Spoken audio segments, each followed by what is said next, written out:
Hello दोस्तों, कैसे हैं आप सब। स्वागत है आपके अपने YouTube channel India Chem and Fun में। दोस्तों, आज हम चैप्टर पढ़ने वाले हैं ईथर का। आज हम ईथर के बारे में पढ़ने वाले हैं। और इसके पहले हमने मिथेनॉल, इथेनॉल, क्लोरोफॉर्म ये सभी का चैप्टर कवर किया था। तो हम ईथर आज पढ़ते हैं। ईथर का जो सामान्य सूत्र है वो CnH2n+1O होता है। साधारण नाम इसका डाई एल्किल ईथर होता है। इसका IUPAC नाम जो है वो एल्कॉक्सी एल्केन होता है। ईथर के प्रकार, एक्चुअली ईथर कई प्रकार के होते हैं, जिसमें diethyl ether, dimethyl ether और इथाइल मिथाइल ईथर, ये तीनों टाइप इसके होते हैं। लेकिन आज हम पढ़ने वाले हैं डाई एथाइल ईथर के बारे में। आज दोस्तों डाई एथाइल ईथर के बारे में पढ़ने वाले हैं। डाई एथाइल ईथर 1846 में विलियम मोर्टन ने बेहोशी की दवा के नाम से इसका सबसे पहले उपयोग किया था। और ये जो डाई एथाइल ईथर है, इसका कैश नंबर है 60297। दोस्तों, कोई भी केमिकल है उसको कैश नंबर से ही हम सर्च करते हैं इंडस्ट्री में। और इसमें हम डाई एथाइल ईथर में पढ़ने वाले हैं फिजिकल प्रॉपर्टी के बारे में। डाई एथाइल ईथर की प्रिपरेशन कैसे होती है उसके बारे में पढ़ने वाले हैं। इसका डायग्राम वगैरह सब मैंने दे के रखा हुआ है। इसके बाद में केमिकल प्रॉपर्टी क्या होती है डाई एथाइल ईथर की, यूज डाई एथाइल ईथर का कैसा करते हैं और क्या है। और उसके बाद में लास्ट में हम MSDS के बारे में पढ़ने वाले हैं। MSDS मतलब मटेरियल सेफ्टी डाटा शीट, कैसे मटेरियल को हम प्रिजर्व करते हैं, क्या क्या सावधानियां रखनी पड़ती है, इसको कितना यह डेंजर है, ये सब के बारे में हम पढ़ने वाले हैं। तो सबसे पहले हम फिजिकल प्रॉपर्टी इसका पढ़ लेते हैं। फिजिकल प्रॉपर्टी में केमिकल फार्मूला है। केमिकल फार्मूला C4H10O होता है। और मॉलिक्यूलर जो इसका वेट है, मास, वो 74.123 ग्राम मोल इनवर्स होता है। इसका जो कलर है वो कलरलेस लिक्विड होता है, या लिक्विड फॉर्म में होता है, और यह कलरलेस होता है, इसका कोई कलर नहीं होता है। ऑर्डर जो है वो ड्राई रम लाइक स्वीटिश ऑर्डर होता है।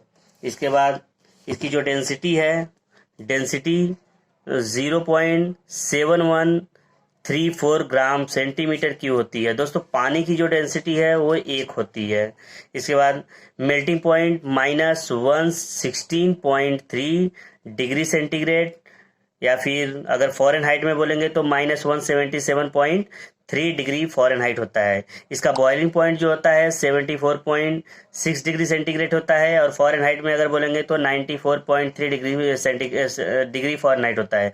और दोस्तों, पानी की जो बॉइलिंग पॉइंट है वो कितना होता है, 100 डिग्री सेंटीग्रेड होता है। इसके बाद सोल्युबिलिटी इन वाटर, यह पानी में जो 100 ml अगर पानी है तो उसमें कितना सोल्यूबल रहता है, 6.05 ग्राम सोल्यूबल रहता है। इसकी विस्कोसिटी की बात किया जाए तो 0.224 cp, ये कितना 25 डिग्री सेंटीग्रेड पे होता है। इसके बाद इसका IUPAC नाम क्या है, इथॉक्सी इथेन इसे कहते हैं। इसका IUPAC नाम जो है इथॉक्सी इथेन होता है। इसके बाद कुछ और भी नाम है इसके। ये बहुत ही पॉपुलर सॉल्वेंट है जो कई नामों से जाना जाता है, जिसमें पहला नाम तो डाई एथाइल ईथर है, उसके बाद एथॉक्सी ऑक्साइड है, एथॉक्सी इथेन है, सॉल्वेंट ईथर के नाम से भी जाना जाता है, एथाइल ईथर 3 ऑक्सापेंटेन के नाम से भी जाना जाता है, डाई एथाइल ऑक्साइड के नाम से भी जाना जाता है, और सल्फ्यूरिक ईथर के नाम से भी यह जाना जाता है। इसके बाद ये जो है इसका फॉर्मूला है C2H5O, C2H5 जिसे ईथर कहते हैं, या फिर डाई एथाइल ईथर। नाम तो आपने देखा ही, 7 से 8 नाम है इसके। और ये जो है इसका स्ट्रक्चर है, ये डाई एथाइल ईथर के स्ट्रक्चर है। ये हो गया CH3, ये CH2, ये O हो गया, और इधर CH2, इधर ये CH3 हो गया। इस तरह से बनता है C2H5 O बीच में, इधर O है, और ये C2H5 O, इधर C2H5 है। इसके बाद आगे हम पढ़ने वाले हैं इसके प्रिपरेशन के बारे में। दोस्तों, डाई एथाइल ईथर का प्रिपरेशन जो है वो अल्कोहल और सल्फ्यूरिक एसिड से होता है। सल्फ्यूरिक एसिड और अल्कोहल का रेशियो जो है, यहाँ अल्कोहल अगर 2 भाग रहता है तो सल्फ्यूरिक एसिड जो है वह 1 भाग रहता है। और इसका इधर रिएक्शन मैंने दे रखा है। अल्कोहल जब C2H5OH का रिएक्शन H2SO4 से कराते हैं। ये अपना कॉन्सेंट्रेट H2SO4 रहता है और इसका टेम्परेचर कितना देते हैं, 100 से लेकर 110 डिग्री के बीच में अगर टेम्परेचर देते हैं तो ये एथाइल हाइड्रोजन सल्फेट के फॉर्मेशन करता है। तो एथाइल हाइड्रोजन सल्फेट का फॉर्मेशन होता है और पानी निकलता है। इसके बाद फिर से जब ये एथाइल हाइड्रोजन सल्फेट पे हम फिर से अल्कोहल का क्रिया कराते हैं तो बनता है, और टेम्परेचर वहाँ पे लगता है कितना, 140 डिग्री सेंटीग्रेड। तो उसके बाद बनता है हमारा डाई एथाइल ईथर, जिसे C2H5 और C2H5 से इंडिकेट करते हैं, और सल्फ्यूरिक एसिड बन के अलग हो जाता है। दोस्तों यहाँ पे हमने सल्फ्यूरिक एसिड ऐड किया था और यहाँ पे हमारा सल्फ्यूरिक एसिड बन के निकल गया। मतलब क्या, सल्फ्यूरिक एसिड जो है वो एक कैटलिस्ट का काम करता है।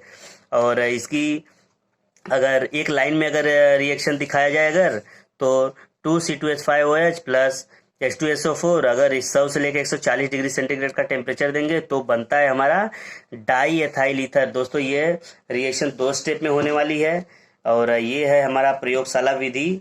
तो आप देख सकते हैं कैसा हमने इसको बनाया है। ये है हमारा पूरा डायग्राम। दोस्तों ये बर्नर है, ये एक सपोर्टिंग है जिसके सपोर्ट से हम इधर बाथ को रखे हैं। बाथ हम sand bath, water bath, oil bath कुछ भी ले सकते हैं। और ये हमारा RBF है और ये RBF के अंदर जो है एक सॉल्यूशन रखा हुआ है जो सल्फ्यूरिक एसिड का है, और ऊपर से हम ड्रॉप ड्रॉप ड्रॉप गिराते हैं क्या, C2H5OH जिसे अल्कोहल कहते हैं। और ये जो है ड्रॉपिंग फनेल के थ्रू गिराते हैं। ये है ड्रॉपिंग फनेल, यह ड्रॉपिंग फनेल है। और उसके बाद में इधर देखिए थोड़ा सा सॉल्यूशन में डीप नहीं है, सॉल्यूशन से ऊपर जो है एक ट्यूब हमने ऐड किया है। और ये जो गैस है किसका, ये गैस जो है डाई एथाइल ईथर का है। डाई एथाइल ईथर को जब यहाँ से जब गर्म करते हैं रिएक्शन होता है, रिएक्शन होने के बाद में डाई एथाइल ईथर गैस बनता है। और ये गैस ये बेंड ट्यूब से होता हुआ इधर कंडेंसर से पास कराते हैं। और ये कंडेंसर जो है इसमें कूलिंग वाटर रखा हुआ है। कूलिंग वाटर इसमें कंडेंसर में सर्कुलेट होता है, इधर से इनपुट होता है, इधर से आउटपुट है। कूलिंग वाटर इसमें सर्कुलेट होता है जिससे ये गैस जो है डाई एथाइल ईथर की ठंडी हो जाती है। और ठंडी होने के बाद में हम इसे एक रिसीवर में रिकवर कर लेते हैं, एक रिसीवर में इसको प्राप्त कर लेते हैं। और ये जो है रिसीवर एक आइस बाथ में रखा रहता है या फिर खूब ऐसा कूलिंग ऐसा कोई पात्र रहे जिसमें रख सकते हैं इसको, क्योंकि ईथर जो है जितना अच्छा कूलिंग मिलेगी वो उतना ही अच्छा लिक्विड फॉर्म में इकट्ठा होगा। क्योंकि इसका जो 34 हमने पढ़ा है अभी कि इसका जो बॉइलिंग पॉइंट है 34 है, और हमें कितना भी तो 10 डिग्री से ज़्यादा इसका टेम्परेचर नहीं देना चाहिए। ये जो बात है इसका 10 डिग्री तक का अगर टेम्परेचर रहेगा तो ये आसानी से लिक्विड फॉर्म में इसको इकट्ठा कर सकते हैं हम। और इसके बाद में अब केमिकल प्रॉपर्टी है, इसकी केमिकल प्रॉपर्टी ईथर की हम पढ़ लेते हैं। सबसे पहले हम इसका केमिकल प्रॉपर्टी में पढ़ने वाले हैं कंबशन के बारे में। कंबशन के बारे में पढ़ने वाले हैं। Ether is highly flammable, ether जो है वो हाईली फ्लेमेबल लिक्विड है। Undergoes combustion reaction resulting in the formation of carbon dioxide and water। दोस्तों जलाने के बाद में यह कार्बन डाइऑक्साइड और पानी में कन्वर्ट हो जाता है। और इसका मैंने यहाँ पे एक रिएक्शन भी दे रखा है, इधर आप देख सकते हो कि जब ऑक्सीजन की उपस्थिति में इसको जलाते हैं, हीट करते हैं, तो ये कार्बन डाइऑक्साइड और पानी में कन्वर्ट हो जाता है। इसके बाद हैलोजिनेशन रिएक्शन, हैलोजिनेशन बोले तो क्लोरीन, फ्लोरीन, ब्रोमीन, आयोडीन, ये सब जब ईथर पर अटैच होता है तो उसको क्या हैलोजिनेशन रिएक्शन बोलते हैं। और यहाँ पे क्लोरीन की जब क्रिया कराते हैं सनलाइट में तो ये हैलो सब्स्टिट्यूटेड ईथर का फॉर्मेशन करता है। इसके बाद ईथर के यूज, ईथर का यूज क्या है इसके बारे में हम पढ़ लेते हैं। Use as a common laboratorial solvent, ये जो है बहुत ही पॉपुलर है सॉल्वेंट के रूप में, जो लेबोरेटरी में बहुत काफ़ी मात्रा में यूज़ किया जाता है। फिलहाल हम लोग भी बहुत ही काफ़ी मात्रा में इसका यूज़ करते हैं। Use as an excellent solvent for alkaloid, dye, fat, oils, resins and waxes. Use in the recovery of acetic acid, ए लिखा हूँ, एक्चुअली ये एसिटिक एसिड है, from aqueous solution in cellulose acetate and plastic industry। इसके बाद आगे हम पढ़ने वाले हैं इसका MSDS।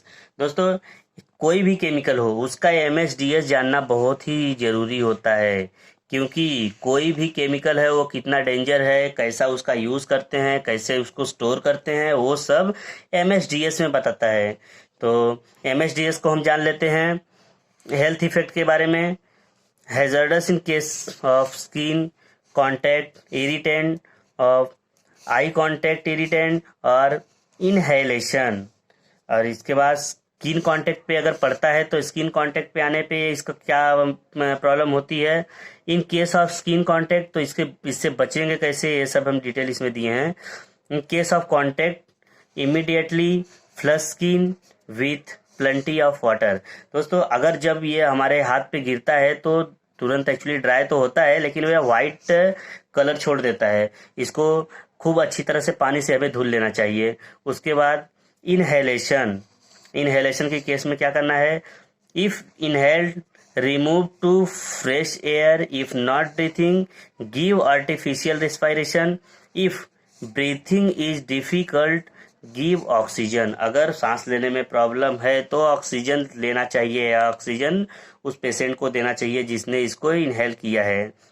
इसके बाद प्रिकॉशंस क्या हैं, इसका प्रिकॉशंस भी बहुत लेना चाहिए क्योंकि यह कितना 34 डिग्री इसका बॉइलिंग पॉइंट है और ये गर्म होने पे जलने लगता है।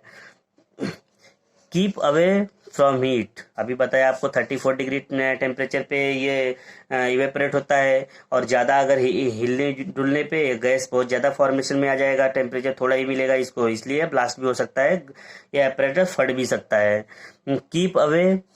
Keep away from source of ignition, कोई भी अगर इग्निशन पॉइंट है उससे दूर रखना चाहिए। Do not breathe gas fumes vapour spray, कुछ भी इसका ब्रीथ नहीं करना चाहिए, सांस नहीं लेना चाहिए इसको। गैस हुआ, फ्यूम्स हुआ, वेपर्स हुआ, अथवा इसका स्प्रे वगैरह भी कभी भी सांस के रूप में यूज नहीं करना चाहिए, उसके वेपर को अंदर नहीं लेना चाहिए। Keep away from oxidising agent acid moisture, दोस्तों ये जो है मॉइस्चर के कांटेक्ट में नहीं रखना चाहिए, और या फिर कोई भी ऑक्सीडाइजिंग एजेंट है उसके कांटेक्ट में नहीं रखना चाहिए, या फिर एसिड है उसके कांटेक्ट में नहीं आना चाहिए। तो दोस्तों आज की मेरी वीडियो यहाँ तक ही, मिलते हैं एक नए वीडियो के साथ में, तब तक के लिए जय हिंद दोस्तों।